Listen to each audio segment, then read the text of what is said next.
G'day ladies and gentlemen, welcome to Draw with Jazza. I'm Jazza and this is a video on creating lines and going through the refinement process of your images. This video is part of 6 on a set that I've created on the fundamentals of drawing. So if you're interested in checking out the other videos, make sure to check out the link on the screen and in the description to check out the other videos in the set. As always, the reference files are available for you to download, so you can check out the link in the description to get this Photoshop file for free.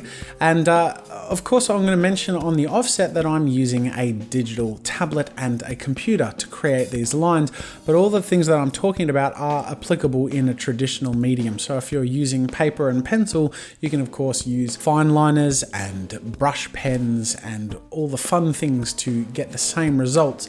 It's just sort of like a different way of going about it. Now I'm using Photoshop, and here is a sketch I've prepared earlier, and in this video we're going to create line work to refine this image. Now Photoshop comes with a whole bunch of different default brushes, so if I right click with my brush tool selected, I can select a whole bunch of different brushes, but honestly these brushes aren't that great.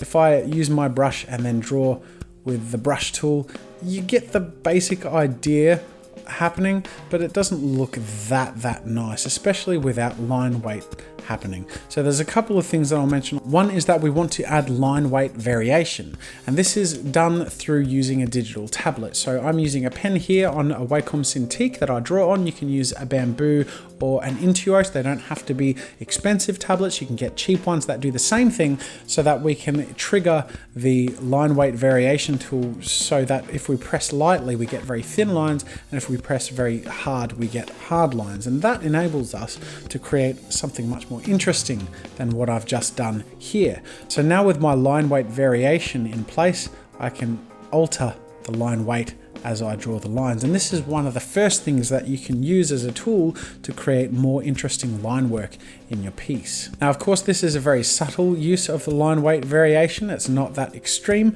so you can go more extreme. But the other thing I want to mention is that I don't like to use Photoshop default brushes.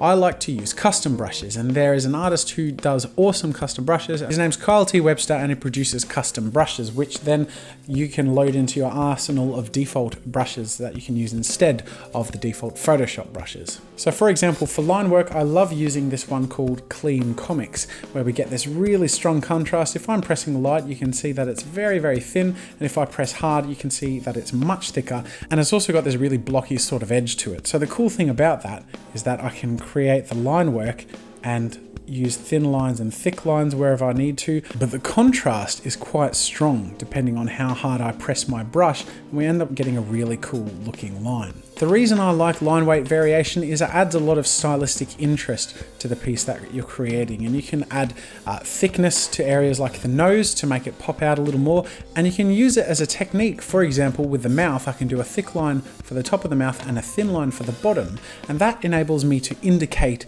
the shadow on the upper lip, but all done through line work. Then of course we have the bottom lip, where instead of just drawing a line like that or a thin line like that, I can have it go thin to thick to thin. So that means we're using line to accentuate the forms of the character and to make things stand out or kind of set back in the background a little bit more. And we use it also to accentuate the style. When drawing hair, I like to start off with very thick strokes and edge them out into very thin, long strokes. I also like to have one side of the hair's edge thicker than the other. That adds some stylistic interest. And then of course we can add some texture just by simply adding some really thin strokes occasionally in areas. We want to do this minimally. We don't want to overdo it because it can be done too much, but used in moderation and in sort of unpredictable areas to make sure that we get a bit of an organic look, we can get a really cool look for our characters.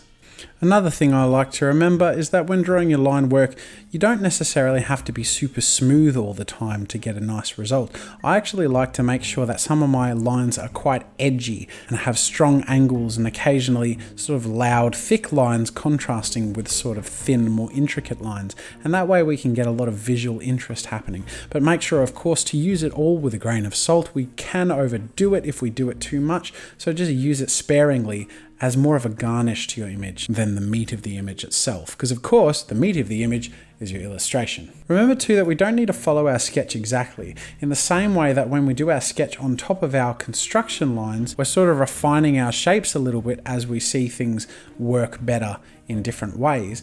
The line work is the final place to do this. And we need to make use of that final element of control to use our lines to accentuate certain forms and to create an aesthetic appeal. One of the reasons drawing digitally can be more advantageous than drawing traditionally is that we have the option to undo and redo until we get the perfect line. When you're drawing with inks, of course, in a piece on traditional paper, we don't really have that option. And to know that we've made a mistake and can't undo it on a traditional piece can be really frustrating. Of course, it takes a lot of skill to get to the point where you don't necessarily need to worry about that as much, and that's a worthwhile skill to develop. But of course, there are some pieces where we need the flexibility and room to breathe without worrying that we're going to bugger up our final image. The other thing we need to keep in mind is to be careful of what details to include. In a sketch, it's general common practice to draw more than ends up being in the final piece.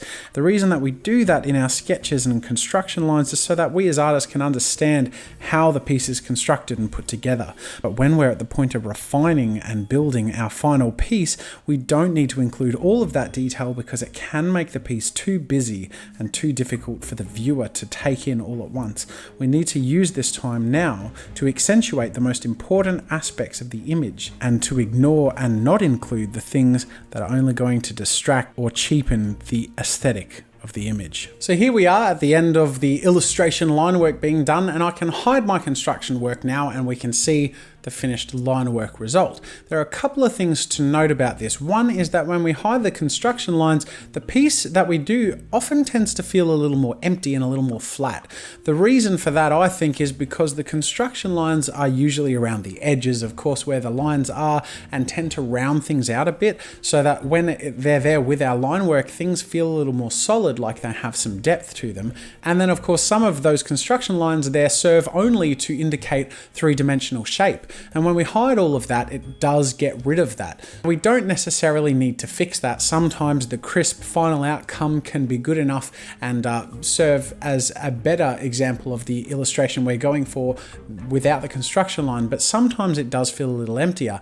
And there are a few ways that you can sort of counter that or lift the image. One is through color and through bringing in other elements into the image. Another is through using solid shading or through adding some depth or layers of dimension to the image by adding different tiers and adding some shadows and highlights and stuff. So I'm going to go into using some solid and line work shading techniques in a moment, but the last thing I want to point out before we move on is that you'll see throughout the image there are these sections, like here and here. There are these little sections in the character's anatomy that are sort of alluded to through line work but not outlined. And this is important to remember because in reality I could take the time to do the line work for all of the anatomical sections of this character and make him look, you know, sort of cool and buff or whatever.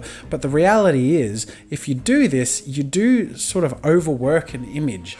And we need to make sure that we don't overdo it. And we can use line work subtly to allude to things. And then we can later use shadows and color to bring that out more, where with line work, it would be a little too much. An example of this without it necessarily being for muscles is this area between the mouth and the nose here. Everyone has this line that divides between the edge of the nostril and the side of the mouth. And if I smile, you can see it there. And if I draw it on this character, it makes him look like an old geezer. So we don't actually want to do that. There are some lines that are best left undrawn. When we would get into doing something like that is if we go into detail with shadow, or in particular with color. So now, speaking of shadow, we're going to go play around with some shadow. So to do this, I'm going to go on a new layer so I don't ruin my line work, and I can separate it if I want to. And I'm going to talk about adding solid black shadow. The first thing to do in regards to doing this isn't necessarily to add the shadow, it's to decide where the light source is, because the shadow that you're drawing is going to be in an area where there is a complete absence of light. So if I have a light source sort of in this direction, like here, facing down on the character like that, this hairline will cast a shadow down here, and I could sort of color that in like this. And then the eye would be cast in shadow in this socket area. So to add solid black shadow, essentially what I'm doing is finding all the areas that would cover it up, and I like to usually outline them and then fill them in. So you can see here I've outlined this cheek area and I'll fill in around that. I've also outlined this little gap between the hair here that's going to have some light hit it, but the rest is going to be covered in shadow. And this is a process that sort of continues on. I outline the areas that are covered in shadow and I go through and fill them in with a solid black. So I go through and continue to do that the way that I have done it, which is by creating the outlines and then filling in the gaps between them. But another way that you can do it for especially broader areas where you want to add it sort of quicker is to do the outlines and then use the magic wand tool to select the areas in the middle, and then go to the menu and select, modify, expand, and expand it by a few pixels. And then using your selection tool again, right click and hit fill with the foreground black color.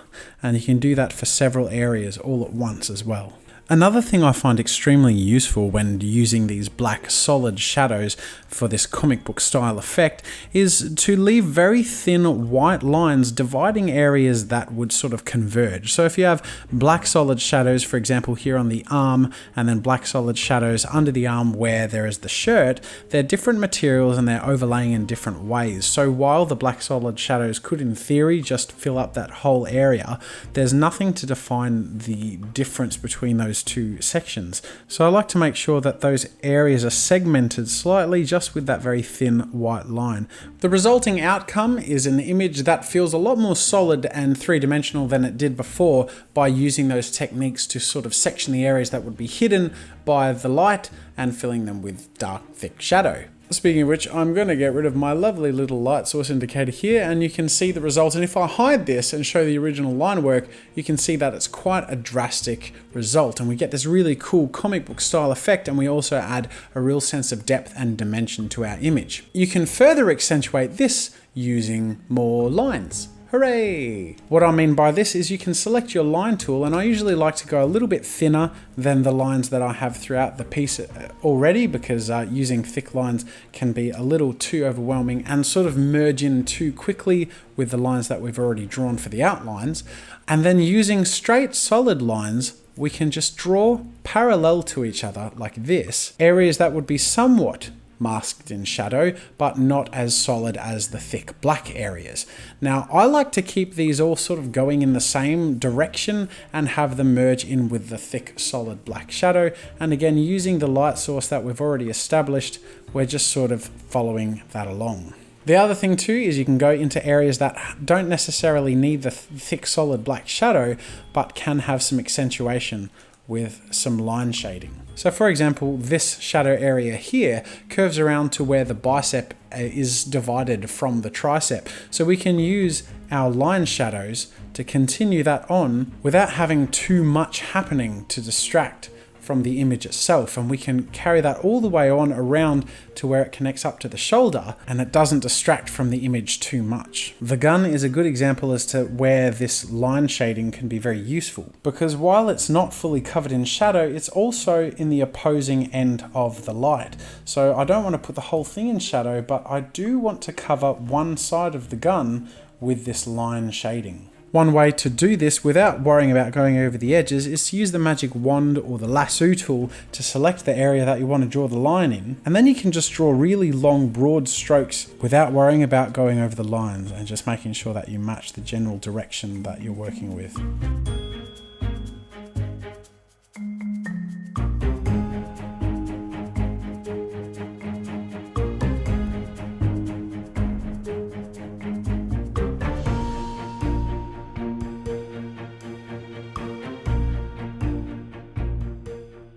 The resulting image is sort of softer than just the hard line image. It sort of gradients things out a bit, but in an interesting stylistic way. There's also, of course, the option to use cross-hatching, which is where we essentially take this and in the darker areas do lines on opposing angles, and we have that sort of cross look. But the problem with that in my eyes is it can sometimes look too messy, and on an image like this, we're going for this really crisp, sort of finished off comic book look. So I'm not going to use cross-hatching in this image, but that basically covers the line shading and the solid shading part of this video. But one last thing I want to cover is stylistic outlines. Now you can do this by hand. I'm just going to demonstrate it very quickly with some quick shortcuts in Photoshop. But essentially what I mean by this is sometimes you get this really cool look, and it can be really stylistically quite nice if you have a thick outline on something. Now this doesn't always work, but it's fun to play with. So essentially, if I get my magic wand tool and select everything outside of this character and then go to a new layer, I'm going to go select and inverse the selection, and I'm going to fill this with a white color. Now obviously this has blocked out our line work, don't worry, I'll deal with that later. But if I double click and go to my layer style options, I can add a stroke, and this essentially adds a thick outline, and I can drag this to be as thick or as thin as I want. So if I just select sort of a medium thickness like this and hit OK and change the layer blend mode going down to multiply, you can see that it adds a thick outline to the overall image. And I can hide and bring that back as much as I want. And I can also go back into my layer styles and adjust it until I'm happy with it. And you can see already that accentuates the silhouette that we've worked on, and we still get the line weight variations throughout the middle of the image. The reason why I would prefer to do this by hand normally, I'm not doing it by hand because it would take too long, is because then we can further use that line weight variation to accentuate areas, but it's, as you can see, still quite effective to do it the quick way, and that's quite a fun, simple to apply, easy, quick way to do it. Anyways, I hope this video has been interesting to you guys and helpful in some way. Once again, make sure to click the link on the screen and in the description to check out the other videos on the fundamentals of drawing. Thanks for watching, ladies and gentlemen, and until next time, I'll see you later.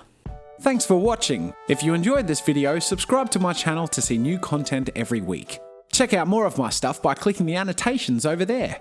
You can get the reference files for this tutorial by clicking the link in the description, and if you want the reference files for all the tutorials I've ever made, check out the tutorial archive. If you're looking for a great place to collaborate, explore, or share your own content, head over to newgrounds.com. That's it for now, and until next time, see you later.